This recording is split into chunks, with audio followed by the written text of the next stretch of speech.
Selamat malam, gimana kasih Tuhan semuanya? Dulu hidupku gelap gulita, ya, kata lagu itu. Tapi kini berjalan serta Tuhan. Dan sambil kita berjalan bersama dengan Tuhan, kita berjemaat seperti yang kita lakukan pada malam hari ini. Kita mau berdoa nanti sebentar lagi. Dan kita mau merenungkan firman Tuhan juga.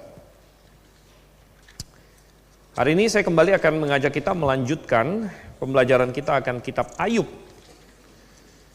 Dan sudah cukup lama kita melakukan ini, tapi tidak terasa kita sudah sampai di pasal 30-an. Jadi ujungnya sudah mulai terlihat di sini. Bahkan pasal yang akan kita bahas yaitu pasal 31 hari ini adalah semacam akhir dari salah satu bagian di dalam kitab Ayub ini. Oke, kita lihat Ayub pasal yang ke-31. Dan kita akan baca dan kita akan membahas kebenaran di dalamnya. Cukup panjang. Jadi saya akan bacakan, dan kita memang agak sulit silih berganti karena saya akan membaca dari TB2. Oke, saya akan mulai, dan jemaat sekalian silakan perhatikan ayat 1 sampai dengan ayat yang ke-40. Aku telah membuat janji bagi mataku, bagaimana mungkin aku menaruh perhatian pada anak dara. Lalu apa bagian yang ditentukan Allah dari atas? Apa milik pusaka yang ditetapkan yang maha kuasa dari tempat yang tinggi? Bukankah kebinasaan bagi orang yang curang dan kemalangan bagi orang yang melakukan kejahatan? Bukankah Allah yang melihat jalanku dan menghitung segala langkahku? Jika aku bergaul dengan kecurangan atau kakiku bergegas kepada tipu daya, biarlah aku ditimbang di atas neraca yang tepat, maka Allah akan mengetahui bahwa aku tidak bersalah. Jikalau langkahku menyimpang dari jalan dan hatiku menuruti pandangan mataku, serta noda melekat pada tanganku, maka biarlah apa yang kutabur dimakan orang lain, dan apa yang tumbuh bagiku biarlah tercabut. Jika hatiku tertarik kepada perempuan, dan aku mengadang di pintu sesamaku, maka biarlah istriku menggiling bagi orang lain, dan biarlah orang-orang lain meniduri dia. Karena hal itu adalah perbuatan mesum, bahkan kejahatan yang patut dihukum oleh hakim. Sesungguhnya itulah api yang melahap habis dan menghanguskan seluruh hasilku. Jikalau aku mengabaikan hak budakku laki-laki atau perempuan ketika mereka berperkara dengan aku, apa yang akan kuperbuat kalau Allah bangkit berdiri? Kalau ia mengadakan pengusutan, apakah jawabku kepadanya? Bukankah ia yang membuat aku dalam kandungan, membuat orang itu juga? Bukankah satu juga yang membentuk kami dalam rahim? Jika aku pernah menolak keinginan orang miskin dan menyebabkan mata seorang janda menjadi pudar, atau menyantap makananku seorang diri sedang anak yatim tidak ikut memakannya, padahal sejak mudanya aku membesarkan dia seperti seorang ayah, dan sejak dari kandungan ibunya aku membimbing dia.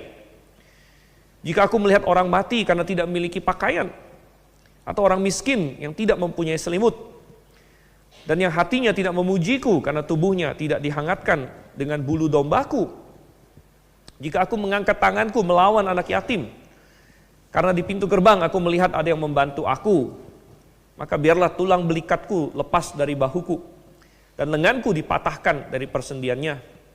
Karena kebinasaan dari Allah menakutkan aku, dan aku tidak berdaya terhadap kemuliaannya.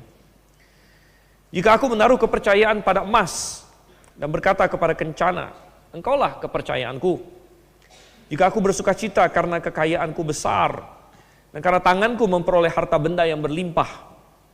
Jika aku pernah memandang matahari ketika ia bersinar, dan bulan yang beredar dengan indahnya, sehingga diam-diam hatiku terpikat dan menyampaikan kecupan tangan kepadanya, maka hal itu juga menjadi kejahatan yang patut dihukum oleh hakim, karena Allah yang di atas telah kuingkari. Apakah aku bersuka cita karena kemalangan pembenciku dan bersorak-sorai bila ia ditimpa malapetaka? Ya, aku tak akan membiarkan mulutku berbuat dosa, menuntut nyawanya dengan mengucapkan sumpah. Jika orang-orang di kemahku tidak pernah mengatakan, siapa yang tidak kenyang dengan lauknya?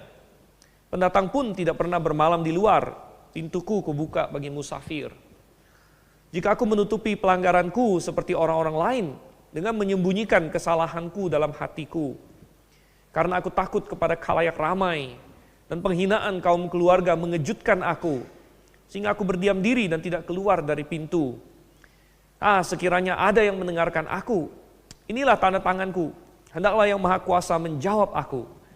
Sekiranya ada surat tuduhan yang ditulis lawanku, sungguh surat itu akan kupikul, dan akan kupakai bagaikan mahkota. Setiap langkahku akan kuberitahukan kepadanya, selaku pemuka aku akan menghadap dia. Jika ladangku berteriak karena aku, dan alur bajaknya menangis bersama-sama, jika aku memakan habis hasilnya dengan tidak membayar dan menyusahkan pemilik-pemiliknya, maka biarlah bukan gandum yang tumbuh, tetapi onak, dan bukan jelai, tetapi lalang. Sekianlah kata-kata Ayub. Mari kita bersatu dalam doa. Bapa di surga, kami datang dengan sukacita, dengan suatu pengharapan penuh juga bahwa firman-Mu yang telah kami baca ini akan menjadi berkat bagi kami, akan menjadi pelajaran bagi kami. Dan kami yakin akan hal itu karena kami memohonnya dari Engkau, memohon hikmat, pengertian, penerangan dari Roh Kudus, agar kami dapat memahaminya dan juga menerapkannya dalam kehidupan kami. Pimpin acara kami dalam perenungan ini, dalam waktu yang singkat ini, agar kami bisa fokus kepada firman-Mu Tuhan. Kami berdoa dalam nama Yesus Kristus. Amin. Ya, pasal 31 ini adalah pasal terakhir dari pidato Ayub yang panjang sebagai penutup dari debat dia dengan ketiga orang temannya. Ya, jadi kita tahu apa yang terjadi, saya tidak terlalu panjang lebar lagi, bagaimana Ayub jatuh dari posisi dia yang tinggi dan lain sebagainya. Kemudian datang tiga orang temannya, dan intinya bahwa ketiga orang temannya ini menuduh dia bahwa dia ditimpa hukuman dari Tuhan, dia ditimpa malapetaka, dia ditimpa bencana yang begitu besar, itu karena dia ada melakukan dosa yang besar. Karena dia ada melakukan kesalahan yang besar yang dia sembunyikan, dan perbantahan Ayub adalah dia berkata, aku tidak ada dosa besar yang aku sembunyikan, aku tidak ada kejahatan yang aku sengaja lakukan yang mungkin orang lain tidak tahu dan lain sebagainya. Tidak ada hal seperti itu yang kalian tuduhkan. Dan mereka berdebat panjang lebar, mulai dari filosofi, teologi dan lain sebagainya. Dan ini sudah sampai ronde yang ketiga, dan teman-temannya sudah kehabisan kata-kata. Bahkan sampai dengan ronde ketiga, petarung terakhir yaitu Zophar bahkan tidak bicara lagi, ya, tidak bicara lagi. Dan beberapa pasal terakhir Ayub bagaikan mengeluarkan keluh kesahnya, sehingga dia bicara panjang lebar. Kita sudah lihat banyak dari pasal ini bagaimana dia mengingat kembali dulu dia begitu mulia, itu 2 pasal sebelumnya. Kemudian dari kemuliaannya jatuh begitu parah, itu 1 pasal sebelumnya. Dan sekarang pasal 31. Nah, pasal 31 ini adalah kata-kata penutup. Ya, kata-kata penutup. Bahkan ini kata-kata terakhir Ayub yang panjang di seluruh kitab ini. Nanti di pasal 40-an terakhir setelah Tuhan selesai ngomong, Ayub memang ada ngomong sedikit lagi, tapi itu hanya menanggapi Tuhan sedikit saja. Ini adalah kata-kata terakhir dia. Dan kita bisa membayangkan bagaikan pengadilan. Ayub bagaikan tertuduh. 3 temannya adalah jaksa penuntut. Ya. Jaksa penuntut datang dan mereka bilang bahwa Ayub, kamu bersalah. Dan Ayub bilang, mana buktinya? Tampilkan. Dan tentu 3 temannya tidak punya bukti bahwa Ayub bersalah apa. Mereka tidak bisa pegang dosa. Jadi mereka terpaksa menebak-nebak. Kalau kita melihat ya si Elifaz, si Bildad, si Zophar, mereka menebak-nebak salahnya Ayub. Ya, mungkin kamu mengabaikan ini, mungkin kamu menyerang janda lah, mungkin kamu ini dan itulah. Ya, mereka sembarangan tebak di situ. Dan Ayub seorang yang tertuduh, dan satu-satunya yang bisa dipakai oleh jaksa penuntut adalah fakta bahwa dia sedang terpuruk. Itu satu-satunya hal yang dipegang oleh ketiga temannya. Fakta bahwa kamu terpuruk, fakta bahwa kamu kehilangan, fakta bahwa kamu sakit begini, itu sudah buktinya. Itu sudah buktinya. Dan Ayub memprotes, ya, Ayub memprotes, dan bagaikan di hadapan hakim, di hadapan juri, ada kata-kata terakhir sebelum juri mengeluarkan hasil, sebelum hakim membacakan keputusan. Ya, biasanya masing-masing pihak akan ada kata-kata terakhir, gitu kan? Jaksa penuntut akan kasih pidato terakhir, dan ini pihak defense, pihak pembela memberikan kata-kata terakhir, ya, bahwa saya tidak bersalah. Saya tidak bersalah, saya tidak seperti yang dituduhkan oleh tiga orang jaksa penuntut ini. Dan itu yang dilakukan oleh Ayub di pasal 31. Dia membeberkan bahwa selama ini dia hidup saleh, selama ini dia hidup sebagaimana yang dia tahu mestinya hidup seperti apa. Dan kita sudah baca ayat 1 sampai ayat 40. Ini. Nah, bagaimana kita akan membahas pasal ini? Ada dua poin besar, ya, ada dua hal besar yang akan kita bahas. Mungkin kita tidak akan selesai hari ini, mungkin kita akan lanjut, ya, mungkin dibagi menjadi dua sesi. Tapi dua hal besar itu adalah bahwa pertama kita akan lihat dulu struktur pasal. Struktur pasal, kemudian apa yang dibahas, apa yang diklaim oleh Ayub, intinya lah. Kemudian kita akan lihat bagaimana kita harus menanggapi klaimnya Ayub. Jadi kita lihat dulu klaimnya Ayub apa. Kemudian yang kedua nanti kita akan lihat bagaimana kita bereaksi terhadap klaim Ayub ini. Oke, jadi kita akan lihat dulu pertama struktur pasal ini, apa klaim Ayub, apa yang disampaikan oleh Ayub, gitu ya. Dan pasal ini 40 ayat, strukturnya bisa dibuat sebagai apa yang disebut sebagai struktur kiasmus. Nah, kalau Anda banyak belajar tentang kitab-kitab poetik, kitab-kitab puisi dalam Alkitab, Anda tidak akan asing dengan yang namanya struktur kiasmus. Struktur kiasmus itu begini, kadang-kadang kalau Anda membuat poin khotbah atau poin Mazmur atau poin apa, dia kan kadang-kadang ada poin A, B, C, D, E, begitu ya. A, B, C, D, E misalnya. Oke, poin A apa, poin B apa, poin C apa, poin D apa. Tapi kalau struktur kiasmus itu agak sedikit berbeda. Kiasmus itu diambil dari kata chi, ya, chiasmus. Chi itu adalah salah satu huruf dalam alfabet Yunani. Jadi chi itu adalah huruf yang kalau kita lihat mirip X begitu. Ya. Dan struktur kiasmus itu adalah struktur setengah X. Jadi strukturnya kayak tanda kurang dari gini, ya, tanda lebih dari. Jadi struktur kiasmus ini dalam kasus ini itu seperti begini, ada poin A, ada poin B, ada poin C, lalu balik lagi ke poin B, lalu balik lagi ke poin A, gitu. Jadi A, B, C, terus B lagi, terus A lagi, gitu. Nah, ini sering disebut sebagai struktur kiasmus di dalam kitab-kitab puisi, itu banyak, itu sering terjadi. Jadi kalau kita melihat pasal ini, kita akan lihat dulu strukturnya sebelum kita masuk, supaya saya membantu kalian bisa melihat dengan lebih jelas begitu. Poin A adalah ayat 1 di sini nanti, ya. Ayat 1 adalah poin A, di mana ada perjanjian. Ayub bicara mengenai perjanjian. Ya, dan kalau Anda melihat LAI yang TB1, kata perjanjian tidak muncul di situ. Kalau saya tidak salah ingat, bunyinya aku telah menetapkan syarat bagi mataku, ya, di TB1 ya. Tapi di TB2 ini lebih akurat di sini, aku telah membuat janji bagi mataku, dari kata berit di situ. I made a covenant with my eyes. Nah, saya sudah beberapa waktu lamanya pakai TB2. Kadang-kadang saya kesel dengan TB2, tapi kadang-kadang senang juga begitu ya.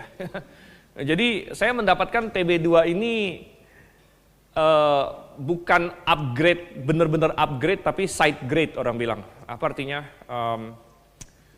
Ada hal yang lebih bagus di TB2, tapi ada hal juga yang lebih buruk di TB2 daripada di TB1 gitu ya. Oke, tapi untuk poin yang satu ini di ayat ini, Ayub 31 ayat 1 ini dia lebih bagus.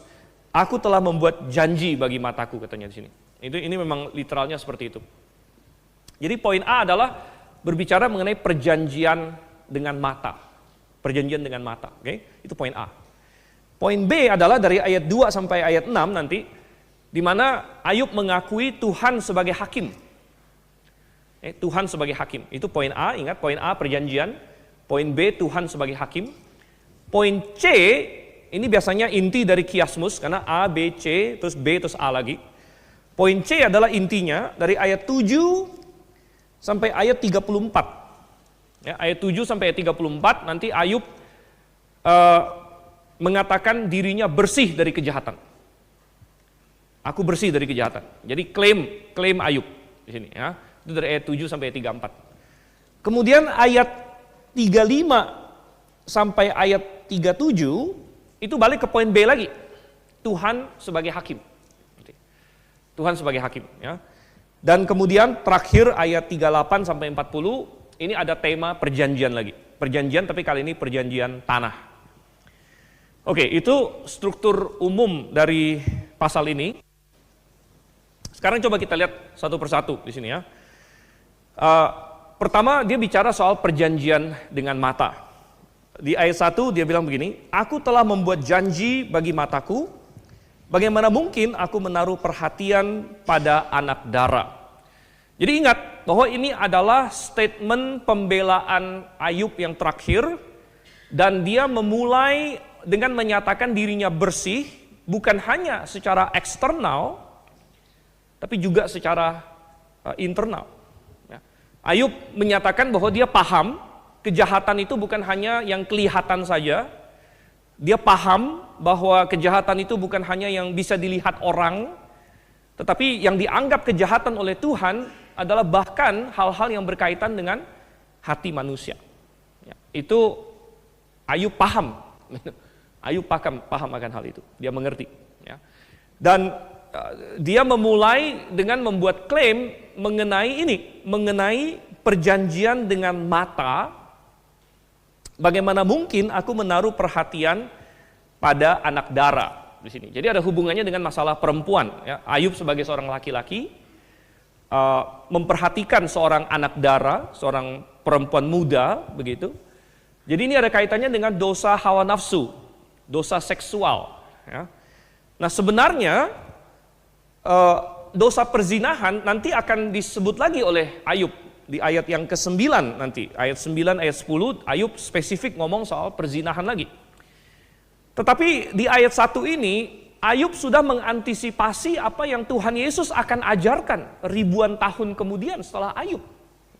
Dan kita lihat itu di Matius pasal 5. Coba kita lihat di Matius pasal 5, saudara-saudara. Tuhan Yesus mengajarkan ini, ya, Tuhan Yesus itu kira-kira mungkin 2000-an tahun setelah Ayub.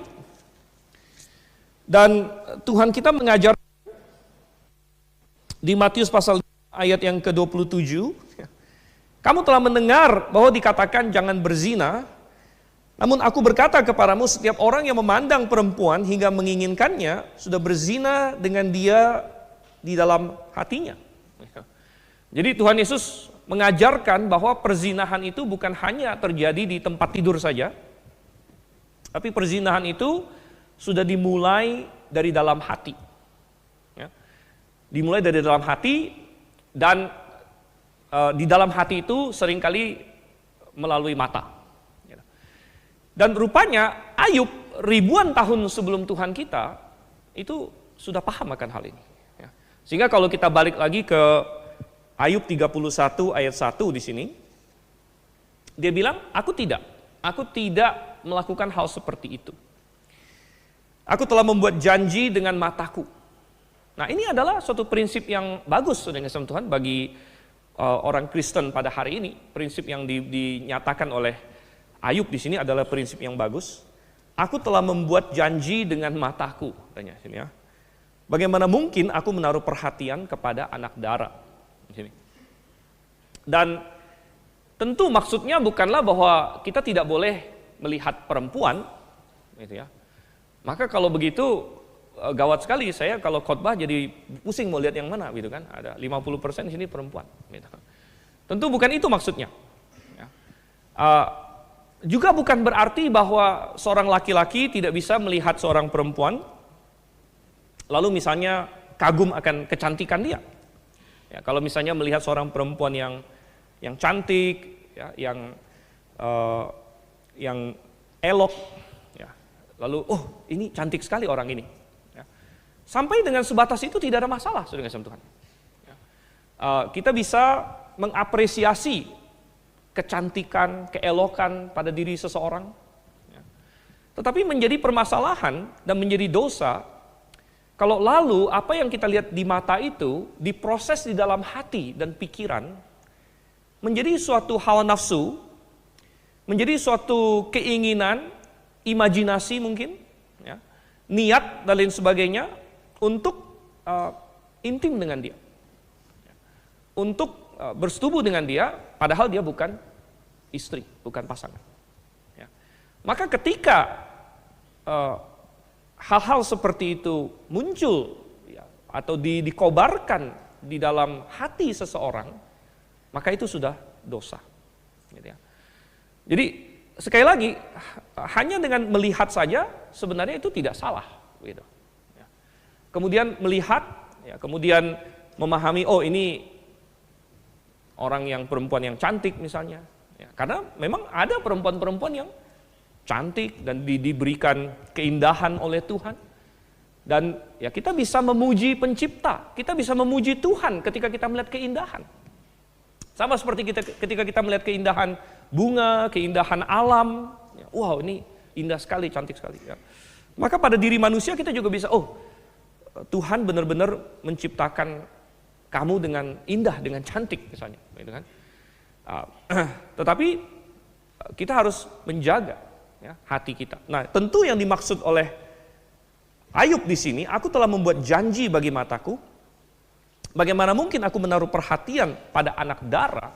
Adalah dengan konotasi, ya, bahwa mata dia menaruh perhatian yang sedemikian rupa yang akan memimpin dia kepada dosa itu. Ya. Ya, maka Ayub berkata bahwa dia sudah membuat janji dengan matanya untuk tidak memperhatikan yang demikian. Dia tidak mau melihat yang demikian. Gitu ya. Sekali lagi, ini adalah prinsip yang bagus untuk diterapkan sebenarnya bagi kita hari ini. Ya. Karena kedua sisi ada tanggung jawab.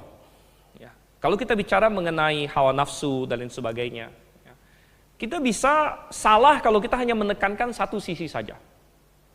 Ada orang yang hanya menekankan pada sisi perempuan, ada orang yang hanya menekankan pada sisi laki-laki saja. Tidak boleh kita menekankan hanya satu sisi, kita harus mengajarkan dua-duanya. Ya, kepada perempuan, kita bisa berkata bahwa sebagaimana yang dinyatakan oleh Ayub di sini, oleh Tuhan Yesus tadi di Matius pasal 5, ya, banyak perempuan tidak sadar bahwa mata adalah salah satu alat, ya, atau metode atau jalan di mana seorang laki-laki bisa tergoda. Gitu. Dan kenapa banyak perempuan tidak sadar akan hal itu? Ya karena memang laki-laki dan perempuan itu berbeda, gitu. Psikologinya berbeda, ya. Anatominya berbeda, ya kan? Punya organ-organ yang berbeda pada tubuhnya, dan seringkali perempuan tidak menyadari, ya, efek dari misalnya, ya, pakaian yang tidak sopan dan lain sebagainya kepada laki-laki. Ya. Sehingga perempuan harus diajar juga bahwa apa yang kamu pakai, bagaimana kamu mempresentasikan dirimu, bukan hanya apa yang kamu pakai, ya, tapi mungkin cara kamu bergerak dan lain sebagainya. Itu bisa menjadi batu sandungan bagi laki-laki. Gitu. Nah, oleh karena itu salah satu alasan bagi seorang perempuan untuk berpakaian sopan, bukan satu-satunya alasan, tapi salah satu alasan adalah supaya kita tidak menjadi batu sandungan. bagi orang lain sebenarnya. Gitu. Namun demikian, kita bilang bahwa tidak cukup untuk mengajarkan ini, kita juga harus mengajarkan kepada laki-laki untuk menjaga mata dan hatinya. Gitu. Ini juga penting, kita tidak boleh hanya berkata kepada perempuan, laki-laki juga harus belajar menjaga mata dan hatinya. Gitu. Mengapa? Karena kalaupun misalnya semua perempuan yang alkitabiah sudah berpakaian sopan, apakah seorang laki-laki dalam seumur hidup ini hanya akan bertemu dengan perempuan yang alkitabiah? Kan tidak begitu. Bisa saja dia ketemu dengan dalam pekerjaan dia kah, dalam dia keluar, nggak usah jauh-jauh ke mall segala macam. Ya. Dia bisa saja ketemu dengan perempuan yang tidak alkitabiah. Dia bisa saja ketemu dengan Isabel dunia ini, gitulah istilahnya. Gitu kan? Dan ketika dia bertemu dengan Isabel dunia ini, apa yang harus dia lakukan? Ya dia harus menjaga mata dan hatinya. Gitu. Jadi walaupun kita mengajarkan kepada perempuan untuk berpakaian sopan dan sebagainya, tapi yang laki-laki juga, maksudnya begini, ketika seorang laki-laki jatuh dalam dosa hawa nafsu, dia tidak bisa sekedar menyalahkan perempuan itu, begitu. Oh gara-gara perempuan ini sih, begitu. Tidak, kamu punya tanggung jawab. Ya. Kamu punya tanggung jawab ya, sebagai laki-laki untuk menjaga mata dan hatimu. Ya, sebagaimana Ayub lakukan di sini. Gitu. Ya. Dan kalau seseorang tidak menjaga mata dan hatinya, tidak peduli seberapa tertutup pun pakaian seseorang, bisa saja dilencengkan oleh pikiran manusia. Oleh karena itu kita berkata bahwa dari pihak laki-laki harus di sini. Nah tentu kita bilang laki-laki, perempuan juga sama. Apakah perempuan ada juga digoda dengan hal-hal seperti ini? Ya tentu ada juga. Jadi perempuan juga perlu menjaga mata dan hatinya. Walaupun tadi saya bilang tadi ada perbedaan tentunya antara laki-laki dan perempuan. Perempuan lebih banyak diserang dari sisi emosinya. Laki-laki banyak diserang secara visual. Tapi perempuan sering digoda secara emosional. Seringkali melalui apa yang dia dengar mungkin. Gombal-gombal, janji-janji dan lain sebagainya. Gitu kan? Dan hal-hal lain lah. Jadi imajinasi dia. Dan lain sebagainya. Oleh karena itu pornografi bagi laki-laki seringkali bentuknya visual. Tapi pornografi bagi perempuan seringkali bentuknya cerita. Buku gitu. Dengan kisah-kisah erotis dan lain sebagainya. Jadi itu juga harus menjaga hati dan pikiran. Begitu. Nah, ini aku telah membuat janji bagi mataku. Bagaimana mungkin katanya kan, aku menaruh perhatian pada anak darah. Ya. Ini adalah statement pembukaan dia. Oke, lalu kita tentu ini juga berarti bahwa kita harus menjaga ya, karena ada begitu banyak yang hari ini tidak alkitabiah itu tadi. Maka kita harus memotong itu dari pandangan kita. Ya. Memotong itu dari pandangan kita. Kita bilang aku tidak mau melihatnya. Lalu kita lihat ayat 2 sampai ayat yang ke-6 sekarang, yaitu poin B, Allah sebagai hakim. Ini Allah sebagai hakim.